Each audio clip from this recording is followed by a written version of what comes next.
Hello po mga boss, kumusta po kayong lahat? Ngayon mga boss, nandito na naman tayo sa Sili Farm. At nagpapaharvest ngayon si Danny Boy ng pangatlong bisis na harvest dito sa kanyang siling panigang. So ito mga boss at ikutin ko itong kanyang silihan ulit. Tingnan natin kung gaano ba kadami na at kung dumami pa ba yung bunga.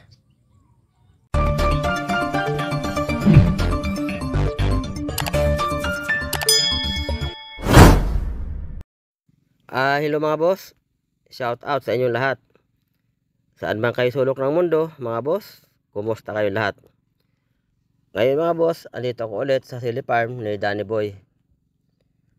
Muli ko ito binalikan at ngayon siya nagpa-harvest ng third harvest. So pang tatlong bisis niya na ito mga boss na harvest. So kaya ko ito mga boss binalikan at para makita natin kung madadagdagan ba yung harvest niya nung first and second harvest o hanggang doon na lang.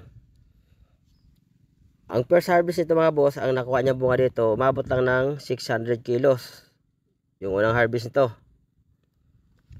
Ang second harvest niya naman, nakakuha sila ng 650 kilos. Dito sa 16,000 na puno ng sili.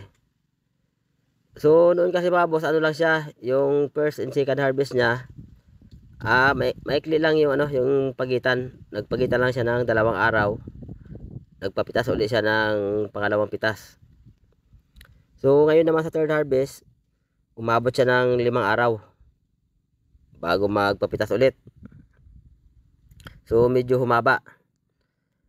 So tingnan natin mga boss kung gaano karami may dadagdag dito sa pang tatlo niyang harvest doon sa una at pangalawang harvest niya. 1 hektarya silihan ito mga boss ito kay Danny Boy. Ang pinapasok niya rito na seedlings 16,000 lahat na puno. So yun nga mga boss, kaya ako bumalik para makita natin kung gaano ba karami talaga yung ma-harvest dito sa kanyang 1 hektaryang silihan, para yung mga boss natin na mabaguhan na gusto magtanim ng sili ng malawakan katulad nito, magkakaroon kayo mga boss ng idea kung gaano ba karami yung mapipitas. Pero mga boss, yung dami ng puno sa bawat hektar ng sili, nakadepende po yan sa farmers kung gaano karaming ikakarga niyang punla. Pero kung tingnan natin mga boss sa planting guide, ang recommendation na puno sa bawat 1 hektar na sili, nakalagay doon ay 26,600 na puno sa bawat hektar na sili. Pero base sa amin observation at karanasan, maano siya mga boss, masyado siya masikip.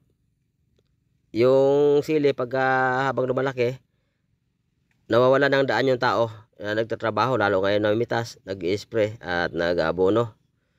Kasi masinsin po yan mga boss. Pag nilagyan mo ng 26,000 ang 1 hektaryang bukid na puno na sili, masikip yan mga boss. So possible na ang sili mo pag umabot siya ng 90 days to 100 days, possible hindi ka na makadaan sa pagitan. Kasi yung sanganon malago na yon, tsaka mahaba na, mag-aabot-abot na. So kami naman, base sa aming observation at nasubukan na namin yung ganyang spacing, hindi siya advisable. Mahirap masikip. Yung mga taong trabaho hindi na makagalaw halos kasi nag-aabot-abot na yung sanga, nalalagas naman yung mga bulaklak at saka bunga, lalo pag nag-spray at nagpataba. So kaya hindi namin sinusunod ang 26,000 per hektar na seedlings. So ito naman kay Danny Boy, ang nilagay niya rito na punla, umabot na ng 16,000.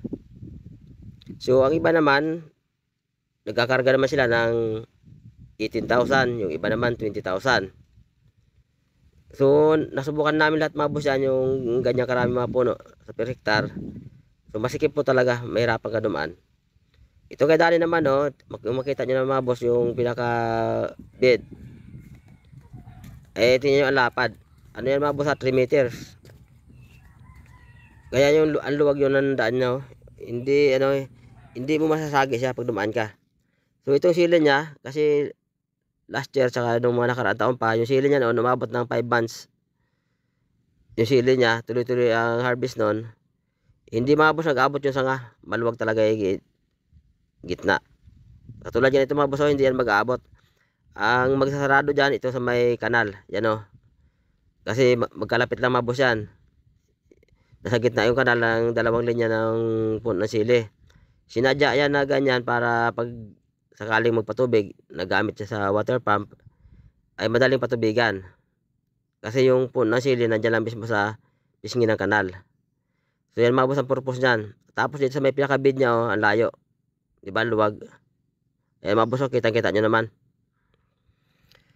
So nakadepende yan mga boss sa farmers.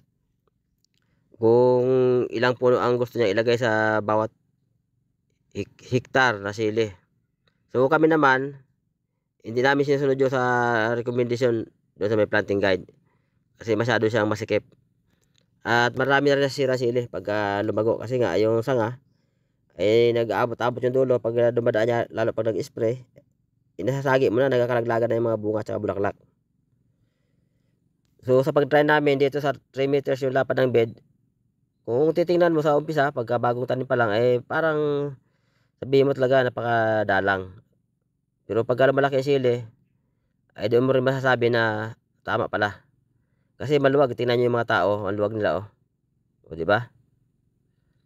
Ay paano pag inabot ng 5 buwan yung sili na yan? Di ang lago na yan. So hindi pa rin mag-abot yung gitna. Ibig sabihin yung tao ay malaya para makadaan. Lalo pag nag-spray, nagpataba, at saka nag-harvest. So yung mga boss ang tips na maibigay namin sa inyo sa pamagitan ng video ito. Dito mga boss, subaybayan nyo lang ito at makita natin dito kung ilang tonelada ba talaga abutin ng harvest dito sa peak harvest niya. Tingin ko rito mga ano siguro to, pag umabot siya ng 90 days, doon pa lang natin makikita talaga yung ano, yung peak harvest nito, yung sagad niyang pinakamarami niya ano, ma-harvest. Kasi itong sili niya ito ngayon, ano pa lang ito ngayon, 75 days pa lang ito. So tingin ko rito pag umabot ito siya ng 90 days dito sa arangkada ng sili, eh doon natin mga boss malalaman kung ilan tonelada ba talaga ang kayang pitasin ng 16,000 na puno ng siling panigang. So yan sa mga boss natin mga baguhan. Kaya ito binabalik-balikan ko mga boss para yung mga baguhan natin mga boss magkaka-idea kayo mga boss kung ilang kilo ba talaga ang mapipitas sa ganung karaming puno pag dumating siya ng peak harvest. Ay ito medyo mahaba-haba yung ano, yung interval nito. Dito mga boss, estimate ko na ito at malalaman din natin ito mamaya. Hindi ito mga boss bababa sa ano, sa 1,000 kilos ang makuha rito. Tapusin nyo lang mga boss yung video kasi sa dulo mamaya ng video pagka nagbundle na at nagkarga sa truck, malalaman natin mga boss kung ilang kilo talaga yung abutin na mapitas dito ng mga tao. Pero hindi ko lang mga boss sure ito kung kaya tapusin kasi 10 mukhang ano, mukhang mahirapan. Mukhang hindi lang kaya tapusin sa tingin ko lang itong 1 hektarya.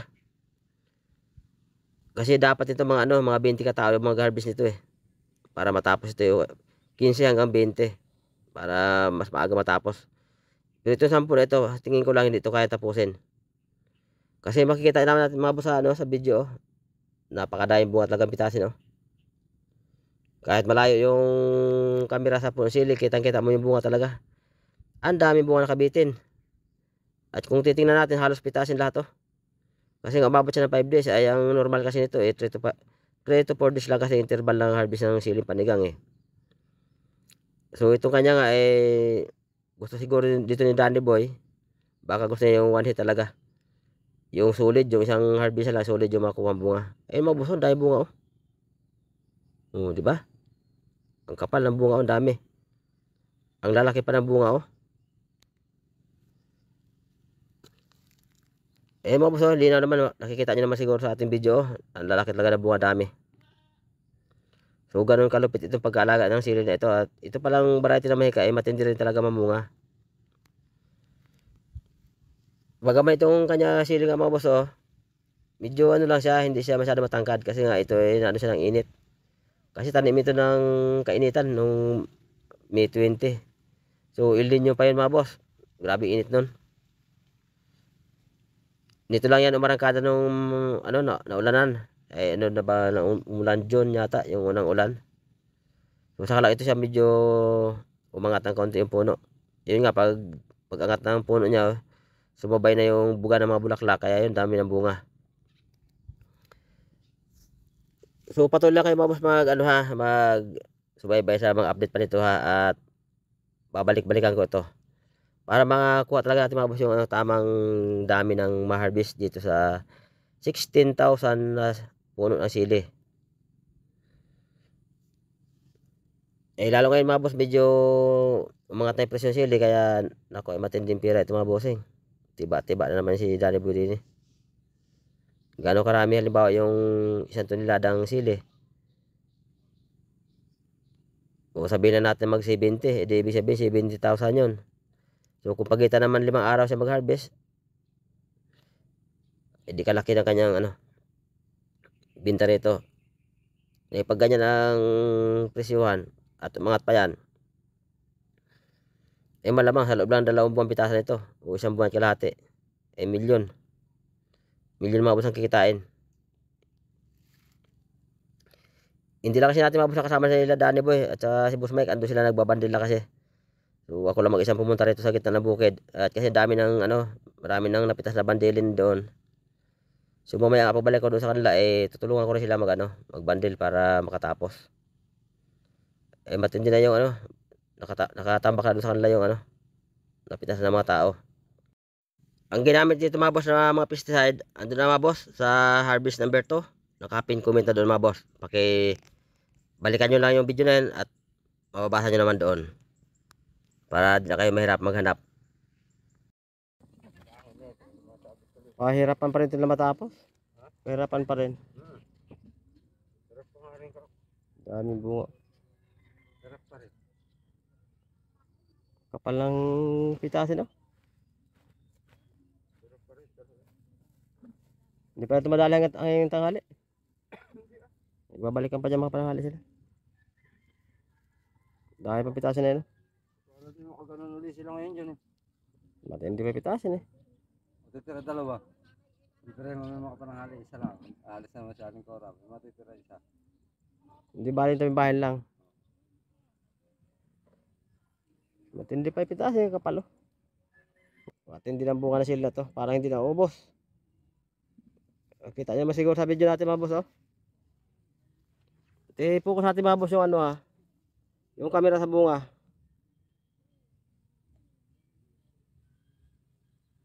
Di ba yan ang kapal ng bunga parang hindi na mabawasan So yan yung mga boss, malupit talaga ito sili ito. Sobrang dahil bunga naman talaga. So ito mga boss nagtambak na. Dito tayo sa bahay Danny Boy nagtambak na yung bandilin Pero pa yung mga boss hindi pa yung nangalati yung pitasin nila. Napakaluwang pa talaga ng pitasin. 3 lang kami dito mga boss magbabandel. Ayun ang 2 nagbabandel. Mamaya konti para kaya ako mag-shoot ng video 3 kami dyan magbabandel. Lalaki na mabunga mga boss ng sili na to. Haba. Ganda talaga ng sili ganda pa ng gulang matigas talaga. Talagang wala siyang hindi siya talaga mapapanat. Kahit na may stock ng ilang araw hindi siya hindi ko kulubot yung balat nito. Kasi maganda yung pagkagulang talaga ng pitas Sa tamang gulang talaga yung bunga. So yan mga boss, patapos na magbandel. Naginto na mga boss pag pitas yung mga tao kasi hapon na. Yung truck nandito na. Hindi mga boss hindi natapos lahat pitas. May natira pa talaga pitasin. Hindi kinaya ng 10 tao mag-harvest doon sa 1 hektarya ng sili. So sabi naman ni Danny Boy, isang araw lang daw balikan nyo ng truck. Hindi mga boss natapos talaga, hindi kinaya. Naginto sila kasi nandito lang yung truck. So yun yung mga boss. Naginto na yung mga mitas kasi hapon na hindi natapos. So bali ang napitas lang mga boss na bunga umabot na ng 1,010 kilos lahat. Pero marami pa yung natira napitasin. Hindi kinaya ng tao. So sabi naman Danny Boys, isang araw daw yung babalikan ng truck. So yan mga boss ang update ha. Hanggang dito muna tayo mga boss. Abangan nyo ang next update ito. Bye bye muna mga bossing. Bye bye. Abangan ang next video.